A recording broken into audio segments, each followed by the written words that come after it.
Wake up in the morning, brush my teeth before I see my queen. Wow, who are you? Bitch, I'm too phone, baby.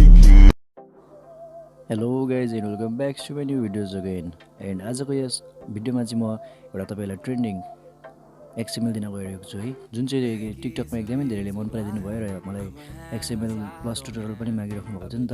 So त्यसैले म आज युट्युबमा हाल्दैछु। यसको मैले XML चाहिँ यो तपाईहरुलाई भिडियोमा भन्नेछु कहाँ छ भनेर हैन। र अर्को कुरा के रे, यसको जुन भिडियो मेन भिडियो चाहिँ मैले टिकटकमा अपलोड गरिसकेको छु, तपाईहरु टिकटकमा गएर नि हेर्न सक्नुहुन्छ। र अहिले चाहिँ मैले XML इम्पोर्ट गरिसकेको छु एउटा ALIGHTMOTION भित्र। तपाईहरुलाई यदि XML इम्पोर्ट गर्न आउँदैन भने मेरो पुरानो भिडियोमा त मैले तपाईलाई सही तरिकाबाट XML इम्पोर्ट गर्न सिकाएको छु, त्यो भिडियो पनि गएर हेर्न सक्नुहुन्छ। र यो XML चाहिँ एकदमै अरु भिडियोहरु भन्दा अरु XML भन्दा चाहिँ एकदम इजी छ हैन। तपाईले यहाँ एउटै मात्र फोटो हाल्नु पर्ने हुन्छ, जुन चाहिँ त्यो तपाईहरुले देखिराख्नु भएको त्यो स्काई कलरको लेयरमा गएर थिच्नुहोस् र कलर फिलबाट गएर फोटो हाल्नुहोस्।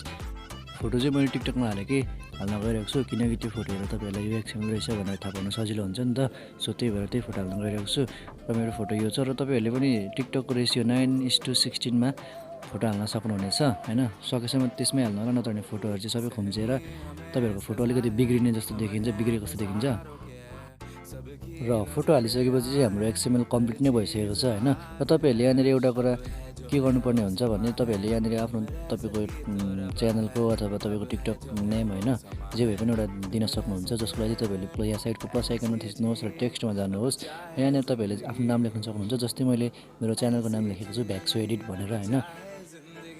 र यहाँनेर तपाईहरुले फन्ट पनि युज गर्न सक्नुहुन्छ हैन, अथवा यतिकै छोड्दा पनि भयो, नत्र फन्ट युज गरेर अलिकति राम्रो पनि देखिन्छ हैन। सो फन्ट युज गर्नको लागि तपाईहरुले माथि रोबोट टु रेगुलर भन्ने ठाउँमा थिच्नुहोस् र भ्यू अल फन्ट्समा गएर यहाँबाट फन्ट हाल्न सक्नुहुन्छ। र यदि तपाईहरुलाई आफ्नो फन्ट हाल्नु छ भने चाहिँ फन्टहरु डाउनलोड गरेर यहाँनेर इम्पोर्ट पनि गर्न सक्नुहुन्छ।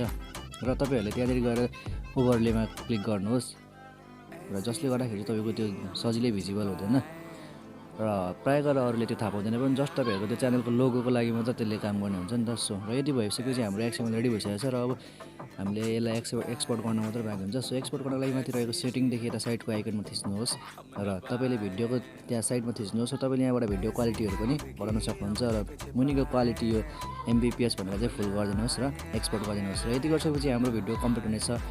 र यदि तपाईहरु XML खोजिराख्नु भएको छ भने XML चाहिँ डिस्क्रिप्सनको अन्तिम प्याराग्राफमा हेर्नुहोस्, त्यहाँनेर हुनेछ। ओके, नेक्स्ट भिडियोमा भेटौँ। अहिलेको लागि चाहिँ बाइ।